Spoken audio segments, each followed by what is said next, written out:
It's time for some ancient Chinese city building in Emperor Rise of the Middle Kingdom. Or as the game calls itself in my files, Emperor Battle for Dune. Well, it's not actually ancient Chinese Dune because we don't deserve good games. So let's see what we've got here instead. Emperor is one of the so-called Sierra city builders from a bygone era. A time when one company made a series of historic city building games, including one of my favourites, Caesar 3. Mechanically, these games are all very similar, so while you'll see me playing the tutorial here, I found picking up the game after playing Caesar pretty easy. In this video, we'll be talking about various things that happen in the Sha and Shang campaigns, basically the tutorial and the first campaign of the game. I didn't go further than that because the game is really long, and hopefully by the end you'll agree that you don't really need to play the rest after playing a certain amount of it, because of its cyclical, rogue light type design. That is to say, it's based around repeating content under slightly different conditions. Along the way, I'll be talking about the game in general, and the massive thing I might as well preface now is that these dreaded Sierra city building games possess a defining feature that you could say completely ruins them. And yes, even though I like this kind of game because of childhood indoctrination, looking back, I'm happy to say that this single feature takes your 10 out of 10 city builder and makes it a 5 out of 10 instantly, in one swoop. It makes me mad thinking about it. And that feature is known as the Walker system. A method developed to cause economic distribution in your city to be randomized unless you take a specific measure, and that measure basically also ruins the game in a different way, different to how randomizing economic distribution will ruin things. We'll have plenty of chances to explain what I mean by all of this, but first allow me to say something about the tutorial.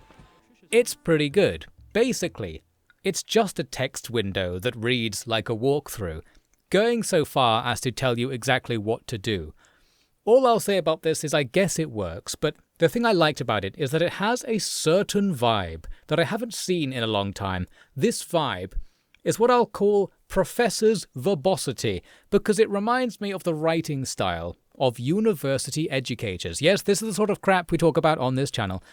I'm tempted to refuse to elaborate on what I mean by that, but I think I mean something like, instead of the tutorial text saying, click this to build a farm, like you should put it here, it will say, now you're probably wondering how to give your people something to eat. Don't worry. The fertile banks of the Yellow River will provide for you. Click on the agriculture button, then select farmhouse. See how the outline of a farm appears? You can place it anywhere you want. But if you notice somewhere with long grass, that indicates good yields, and your people will certainly appreciate your wise choice. Don't worry if you can't find anywhere good. Something's better than nothing after all. Basically, it says a whole lot of stuff that contains very little actual content, because it's all wrapped into this delivery vehicle of verbosity, the sort of thing like a modern editor would tell you to not do, essentially. But this verbosity is what gives it its educational value. It makes it go down smooth. I claim that in the world of higher education, that way of talking is how very complex things are taught by people who know a topic like inside and out, and also understand the perspective of someone who doesn't know anything about the topic, which gives them a good educator's instinct for how to sugarcoat everything in a jovial but never veering from the course sort of way. So just dumping text in the player's face might not be a very good tutorialization method in theory, but Emperor does it well. That's my claim. And it's handy because this is the sort of game, from the sort of time period, where it would have relied upon a manual to provide a lot of key information about it. So having that information just appear on screen at the actual relevant time is very futuristic. Even games of the modern era haven't always cottoned on to how powerful that ultra easy to develop step can be in giving a good first impression. The downside is that, well, it's like you came to play a game, suddenly you're reading a university textbook, you're studying the game, but I always claim that if a game requires study to play, and they aren't going to develop some way of learning it by induction, then they have to just straight up say, you have to study this, and make you do the work.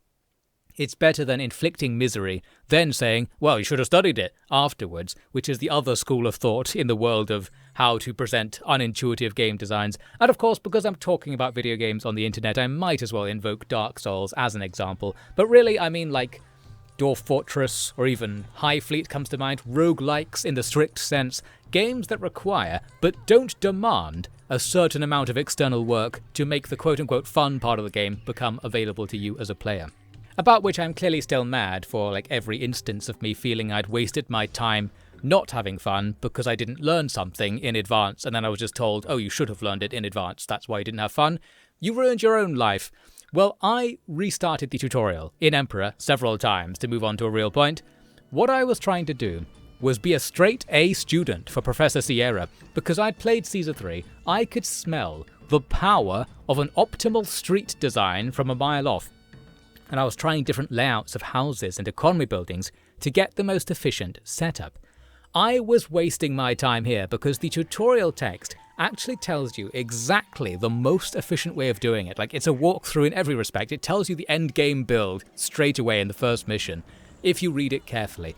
I was just being a renegade by trying to invent my own setup and failing. So I think I'll skip over this and we'll talk about how and why the official one good way of doing it works. Once we've really got going, the only point to foreshadow here is that there is one way to play this city building game that is like official and works.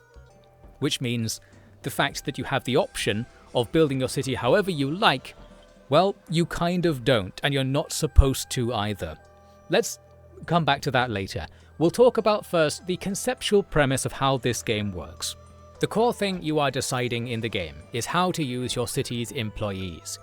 That begins by setting down housing zones that will automatically and for free develop into housing based on the amount of economic access that housing plot has. Then a certain number of people will move in, and a certain number of those people are considered to be your workforce. That's what you work with in the game. The economy model is 100% state or feudal, so everyone works for you personally. You produce goods such as food and water, and provide services like firefighting or ancestor worship using this workforce. That's pretty much all we're doing here in this tutorial anyway. And you can probably see the houses and the farms and the hunting tents, there's stuff going on here, we've got an economy. This is pretty much the game. The less obvious middle step is how your households get access to those goods, and we'll strategically ignore that step for now because it's very important.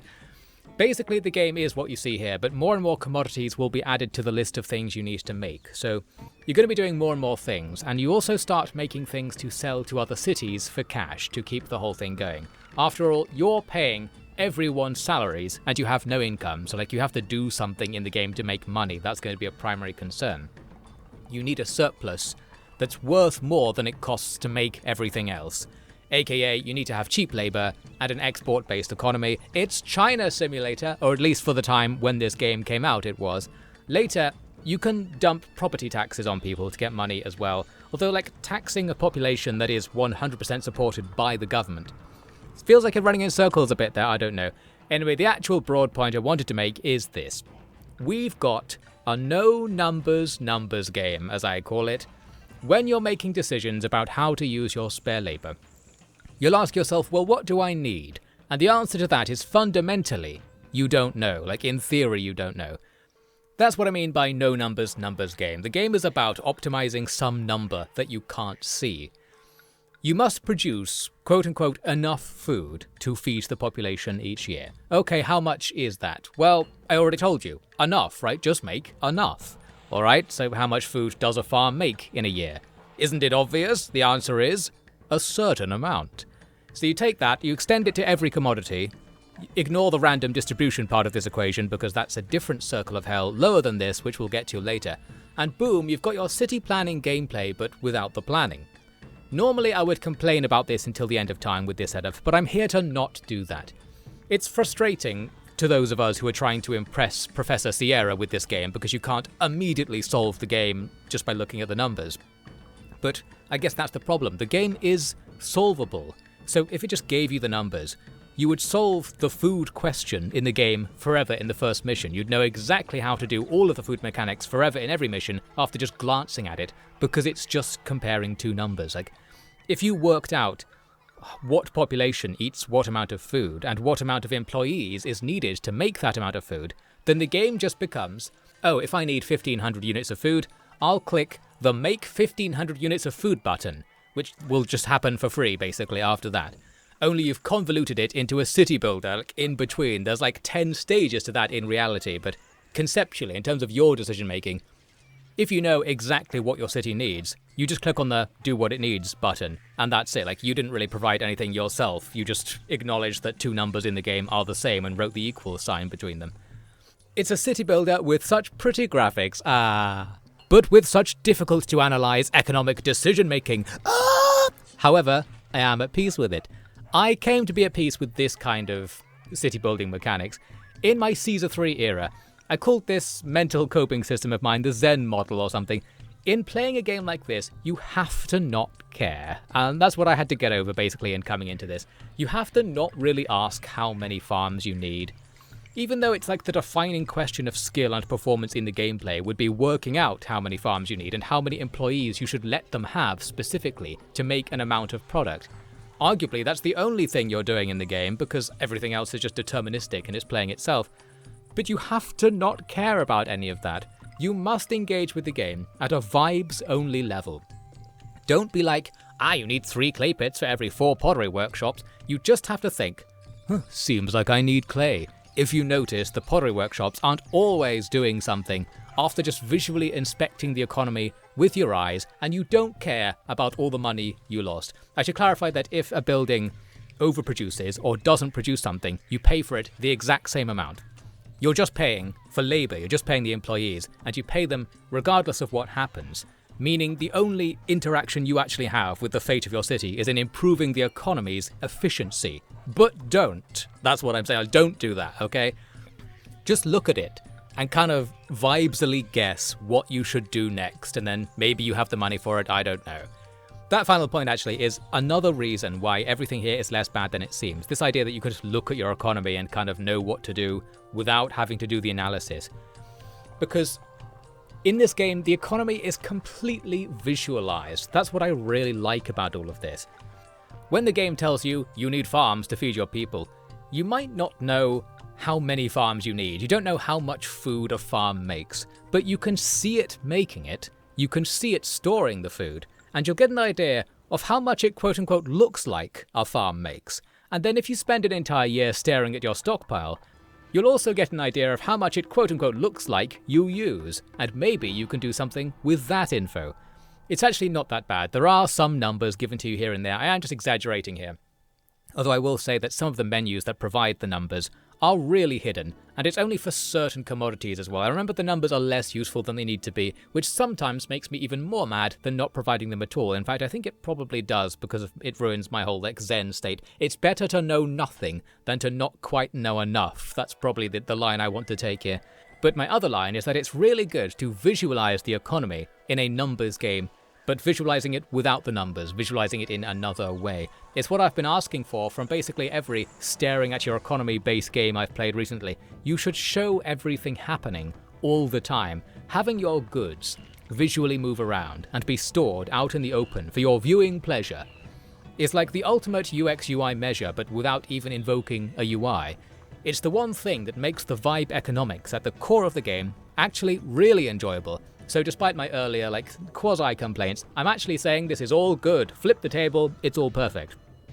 Literally, I found it to be fun to be like, well, I need bronzeware, and then you see some bronze being taken down the street towards the bronzeware workshop, and it's like, yes, you're building the anticipation for the sale you're going to eventually make after all this. It's happening. My economics is working. I can see the people doing the thing. I didn't even have to look at a spreadsheet to work out that it's doing something. Oh my god, here comes some clay. That's really going to fire this place up. And by the venerable eyebrows of Goddess Nuwa, is that another cart of bronze? I'm in heaven. So yes, that's the fun part of the game, like just seeing it work. It's like looking at an ant colony or something like that. It's just god complex stuff right here. I genuinely do like it, but I'll also explain why it probably shouldn't be the fun part of the game. In that the design of the economy makes a whole load of the more normal city builder gameplay activities either less fun or just not present at all in this compared to other city builders. We'll get to that later. I've given myself quite the task now, haven't I? So let's try and press on. We'll see some more gameplay. If you're all really lucky, the faintest trace of evidence to support my brainworms will emerge. Actually, here is me discovering some of those numbers the game does give you. There are some semi-secret menus that appear if you click on the word in the very top right of the screen, which is very bad UI design because the word looks like a title, not a button or a route to something else in the game.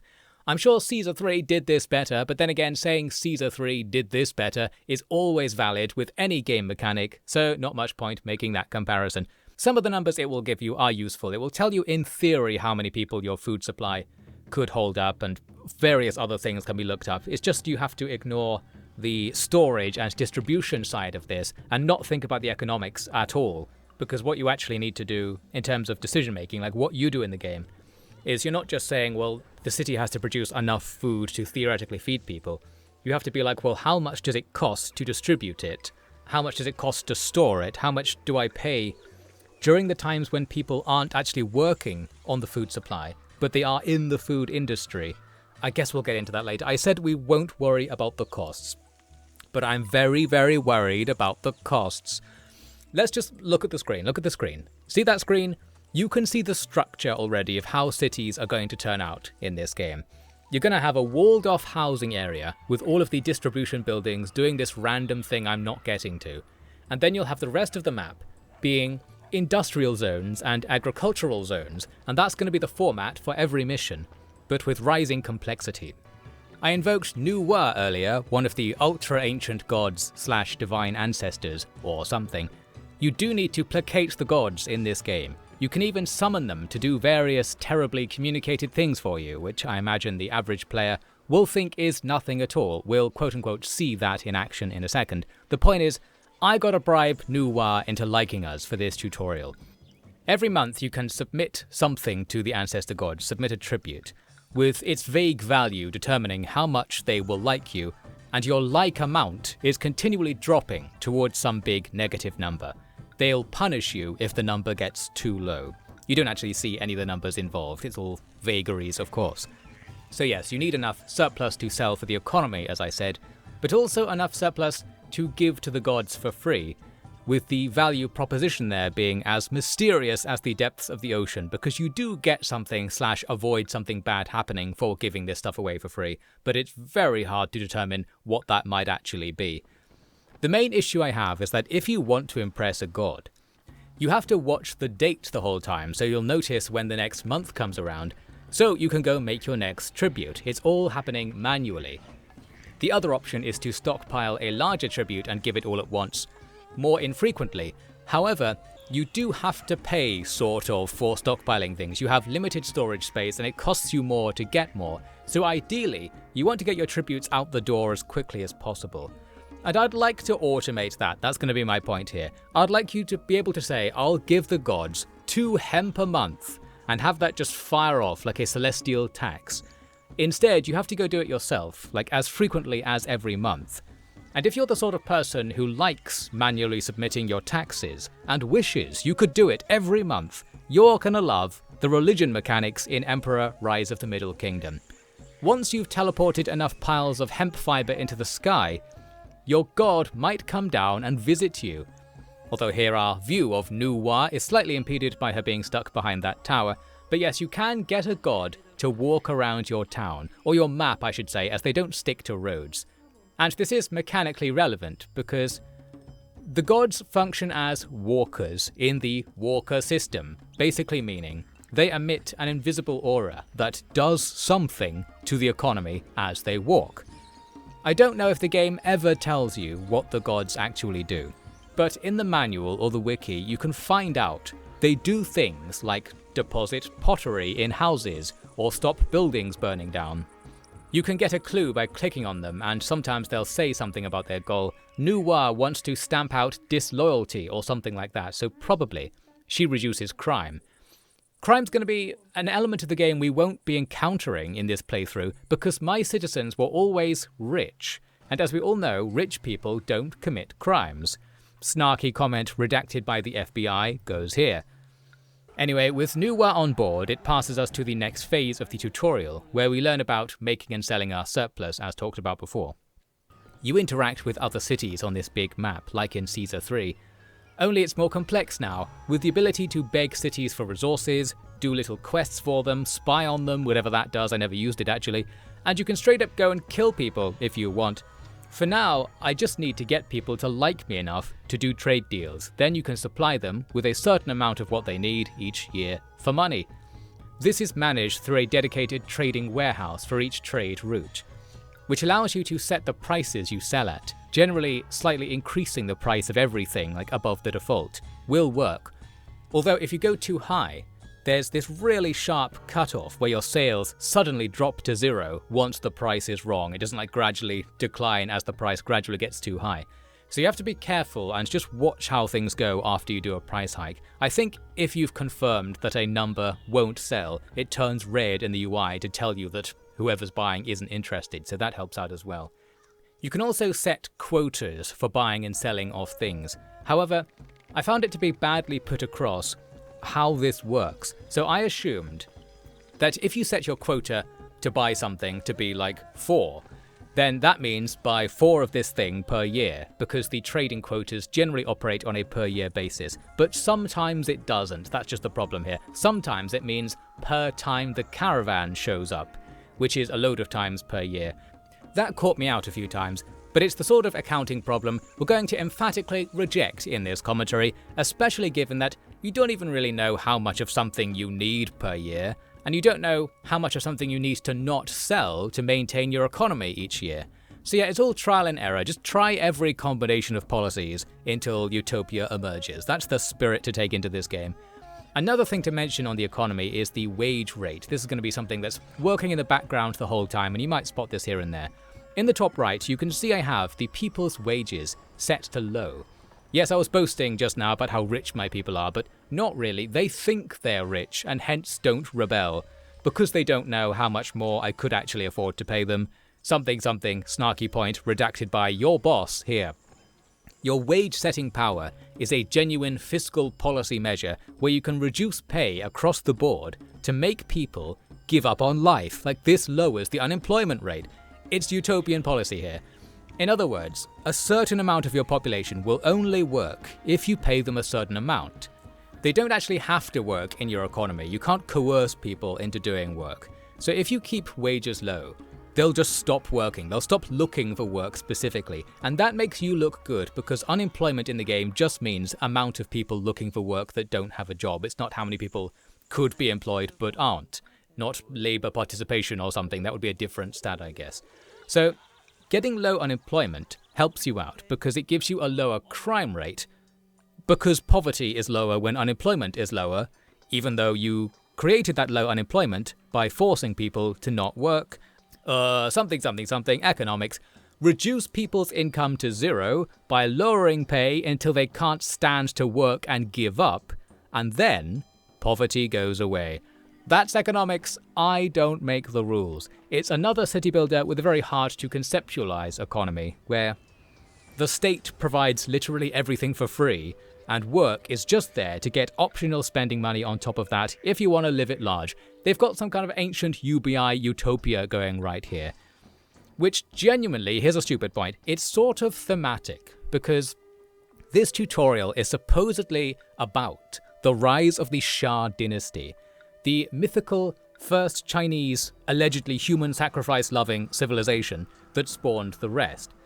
And yes, much later in the 20th century, that time, this sort of semi-historical origin of China, was romanticized as being a communist utopia, as part of measures to convince everyone in the future that killing all of the sparrows, and as it happens, sacrificing a lot of humans in a different way, was leading to a similar utopia.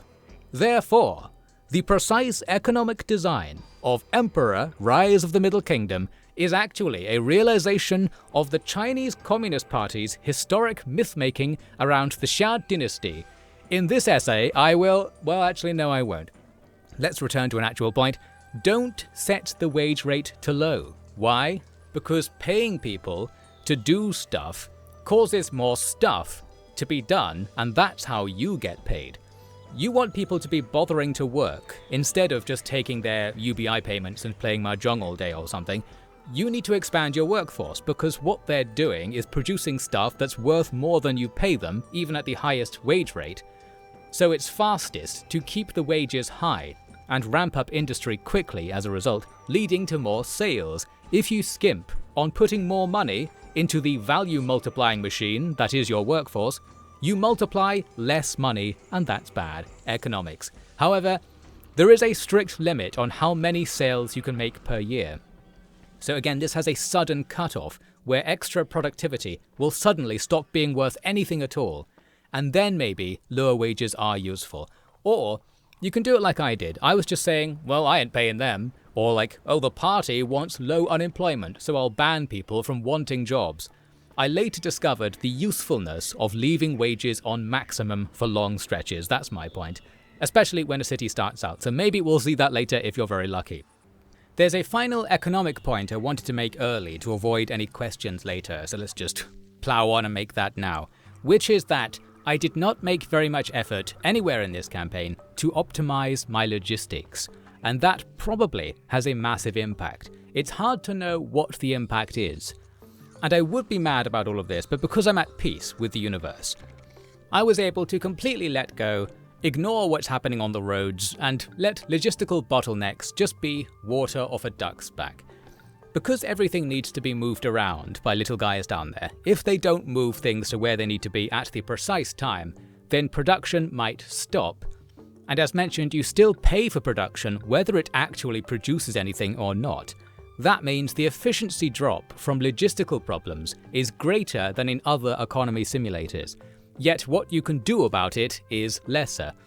I was trying a little at first to play with how warehouses work to try and get the goods that need to go to export to be stored closer to the export warehouse. A guy from the export warehouse goes around the town, gradually collecting things to sell, one item at a time, going backwards and forwards, meaning your sales throughput can be very much limited by how long it takes this guy to get his stock, and it's hard to say exactly how large the effect is. My economy god's instinct is that it can be a very big deal in theory, and you can't make, by the way, like extra cart guys to make all this happen faster. You can't commit more labor to solve a bottleneck. It's all about building placement, about road lengths, and about syncing up travel and production times across industries without seeing any of the numbers to do that. If you want to be really cool, you just have to keep your city such that your production buildings finish each product in the exact amount of time it takes for the raw materials to be both made plus delivered. Which means in practice there is a maximum length of road that related buildings can be away from each other, and if you go over that invisible maximum, the amount of money it's going to make you will drop dramatically, and you probably won't notice either. So that's just something to keep in mind, and obviously I was going insane keeping such things in mind. The good news is that solving all this stuff is really easy, because what I'm actually saying is you just have to put everything doing a similar job next to each other. Just do the thing that seems obvious, and that will minimize all of these problems. It's only that, and the only reason I bring this up is sometimes you can't, especially when it comes to trading warehouses, which are the crux of all of this. That's where the money comes in. So unknown amounts of money are going to be lost to logistical issues throughout all of my towns, and I don't want anyone to complain about it. I know you weren't going to complain about it, but I'm going to preempt you anyway because I was complaining about it to myself. This can also be partially solved by just overproducing things, that classic solution, although that will also cost you some unknown amount, and you could get mad about that if you were so inclined. So you're going to see me letting my cart guys walk across the entire map to make a delivery of something. I didn't dare even think of doing things differently. I just didn't want to engage with it at all, because this is a key tenet to playing a no numbers game. If you are a numbers go up maniac, and you want to maintain your sanity, and I won't make a claim to both of those things, I think it's not all that bad, because actually how it works is that once sales quotas are met for a year, the cart man will stockpile everything you need to sell in the next year in advance. So after 2 years, everything will average out and no sales will be lost to more logistical issues like this if your production was high enough, and it's all fine. So maybe this only even applies at all in the early game when you don't have overproduction going.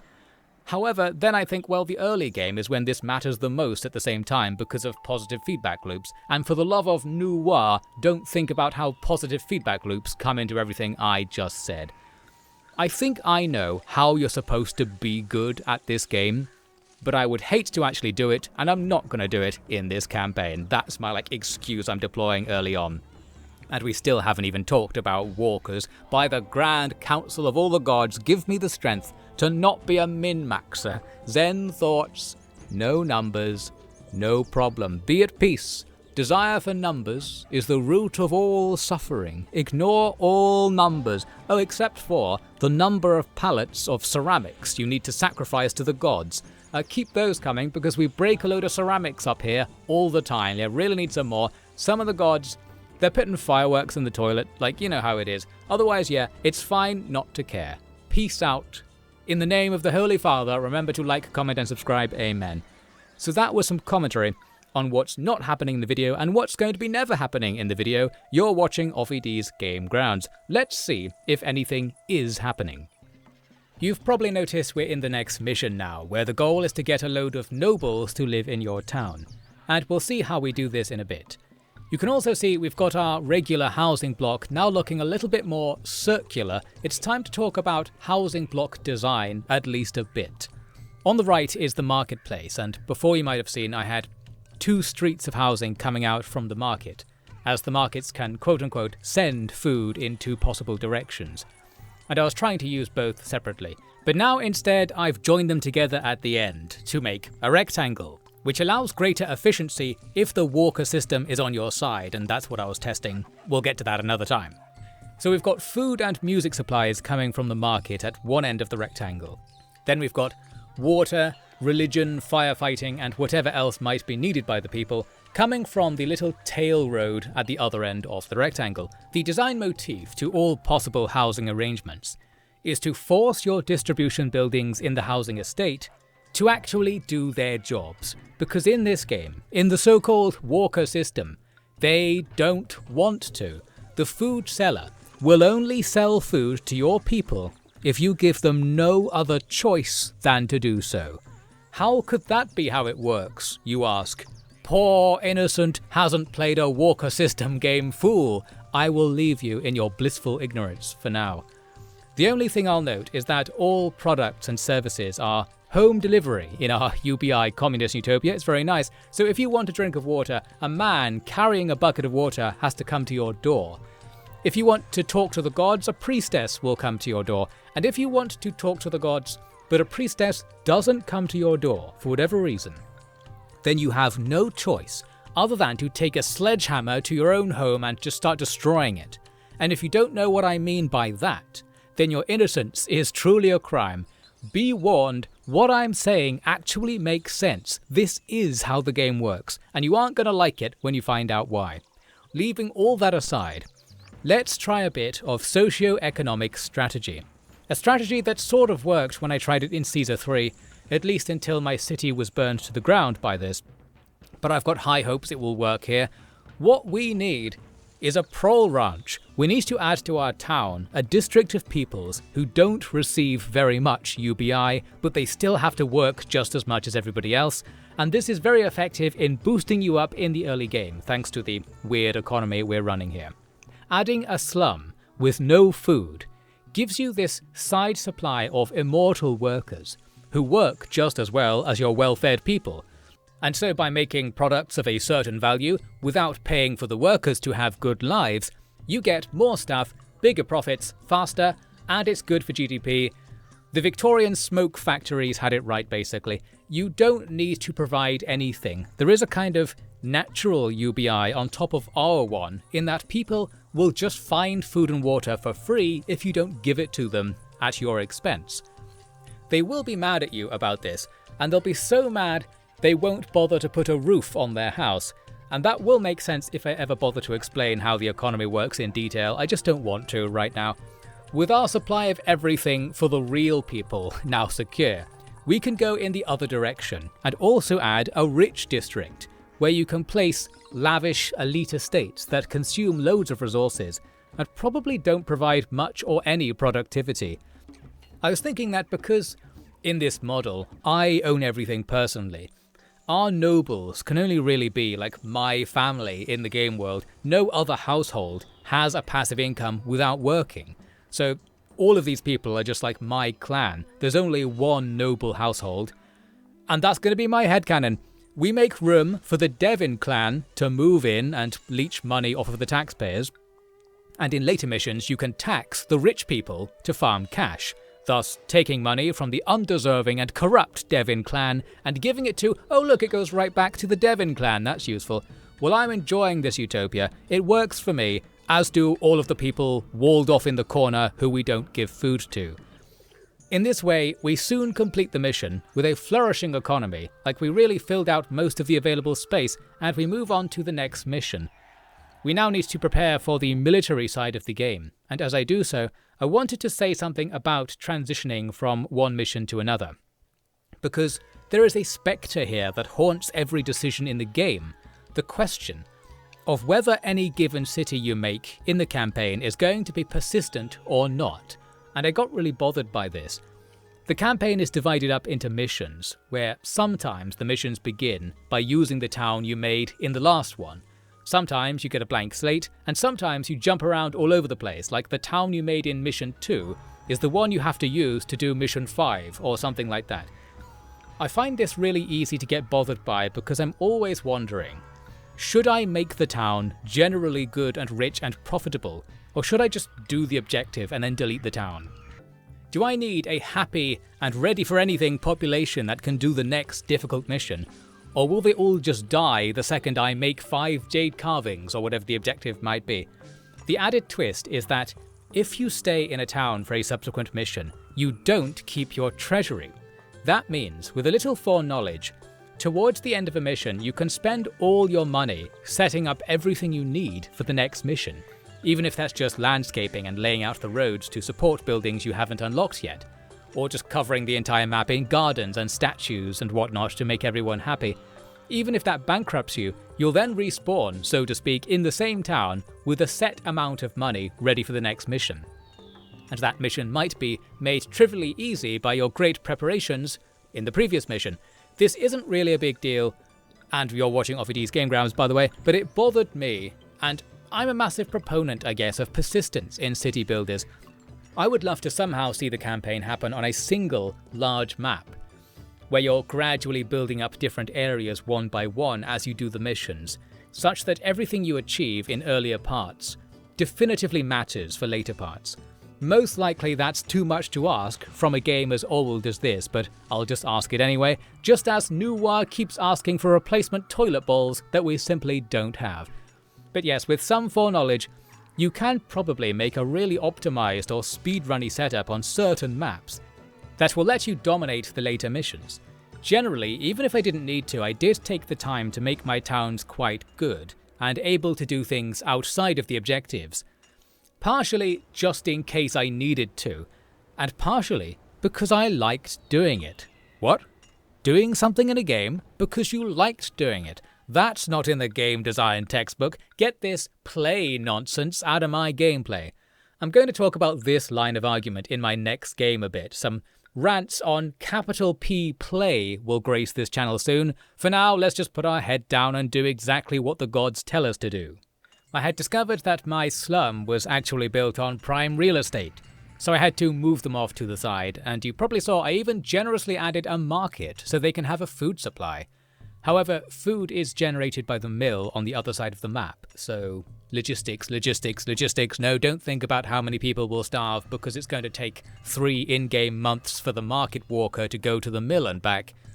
Well, they're just lucky it's even theoretically possible for them to eat my delicious Devin clan-owned millet porridge, provided for free no less, so yes, it's getting better to be a serf in the Devin clan every day. Now the reason for all this was I needed to get to the bronze ore the slum was previously sitting on. With bronze, you can make weapons, and with weapons you can make troops for the upcoming military gameplay. If you played or saw Caesar 3, it works pretty much the same as in that game. One intermediate step though is you need to add this administrative compound to your town, which processes tax stuff and military stuff, essentially unlocking new buildings. It's a massive structure, so it's pretty hard to place. But luckily our rich people have massive backyards to co-opt. It also requires tons of workers. But in theory, our newly fed slums should produce more proles for us to use and get our military going manpower-wise. Yes, soon they'll be able to work for the Devin clan and die for the Devin clan. And doesn't that millet porridge taste good? It doesn't get any better than this, and no, you're not allowed to look at what's happening in the district behind the big red wall. A forbidden city, if you will. Actually, I'm not that tyrannical because, look here, I did end up upgrading the poor district with loads of real services. There are two factors driving me to do this. One is that I still need more people, as adding the military camps to hold soldiers requires a load of people as it turns out. I think they didn't in Caesar 3, so maybe that was a surprise. And factor 2 is that better houses pay more property taxes, and I've unlocked taxing people now. So again we start wrestling with this spiraling economic strategy where we say, okay, if we want to make more money as a town, we have to harvest more tax, and for that we need the people to be richer. We make the people richer by giving them more UBI stuff, like doctors and food that isn't millet porridge, and the more services the state provides, the better houses will, quote-unquote, evolve, which then makes your people richer, despite wages remaining the same, because of the reason that we all already know, and thus I don't need to say what it actually is. I think I do have to explain here how housing works in the game, don't I, for this to make any sense whatsoever. Housing can evolve and devolve, as the game puts it. Basically, there exists a ladder of requests that each household has. As you move up the ladder, the house physically improves for free and gets richer. That's where the magic happens, basically, that makes this all make sense. There's a magic stage. So if you put chunks of fish in the porridge, people's houses will now have an upstairs floor, and that's just a 1-2 cause and effect. This both allows more people to live in those houses, increasing your workforce without any new building being required. It also increases the tax the household will pay. Whether it increases purely because more people live there, or because you have an actual property tax system that's looking at the value of the house, I don't know. It might actually be implying that richer people will migrate to the town once they see the high-quality roof tiles you quote-unquote evolved into being. Can ceramic tiles evolve out of thatch because there's now a woman from the nearby government-funded shrine chanting praise Nouwa in the streets? It's Darwinism, intelligent design crossovers that no one asked for in game mechanical form. People get richer without you raising their pay. That's just economics, baby. .ink line drawing. Fish in the porridge, numbers go up. That's the two parts in the process we experience as the player. How much does the fish cost you to get? How much do the numbers go up in response? Shut your goddamn ungrateful mouth, you number-loving barbarian. Produce 4 more toilets for Nouwa as penance for your indignant questions. The downside to evolving a house is that more and more rungs on the ladder of needs below it have to all be fulfilled at once. If anything on the ladder ever breaks, it all comes crumbling down. It devolves, as the game says. And I too devolve when I don't get my fish porridge in the morning. A devolution will magically remove that extra story on the house just as magically as it was built in the first place. They'll rip the roof off. Half the household will be told to hit the road and they lose their jobs as a result, which reduces the supply of everything, which threatens more rungs in more properties. And by the gods, you can feedback loopily devolve all the way back to the Stone Age. If the fishing station is 2 tiles too far away from the mill to meet a certain production cycle sometimes, let alone face the possibility that the fish porridge man might simply refuse to come to your house because he decided to go somewhere else for the last week. That latter part of the potential abyssal spiral is the reason why having a game where in principle economic distribution is randomly generated might force you to play the game in a certain way, a very particular way, to avoid that happening ever. So much so that this workaround of sorts becomes the developer intended way to play that they encourage at the cost of being able to do anything else in the game. And I'm not mad, I'm still not going to go there and explain what I'm talking about. I've given you some pieces of the puzzle, let's just keep putting this walker system off for now. You now know the secrets to housing, at least. It's magic, that's the short way of explaining it. There were reports that an enemy army is coming to attack us, so I bribed Huang Di into helping us out. This ancestor god comes with a bow. He will slay enemies on the map for you, but at first he just sat there killing all the pandas, which I guess helps maybe, I don't know. But later we have enemy troops coming in. They came from an annoying direction that will let them right into our reformed slums and bronze district, where they will be able to start burning things down. However, our troops and Huang Di will also rush over there, and some kind of fight will take place. It's pretty hands-off combat, where you set down a flag for where each unit should go, and they'll attack move their way over there. You can adjust various things like formations for some true micro, but we've got Machine Gun Huang Di doing half the work, so we end up being fine. The invaders are defeated, although the actual mission was to generate a certain amount of weapons per year, rather than use them in any particular way, so all I actually needed to do was make more bronze and more swords, so now we'll do that.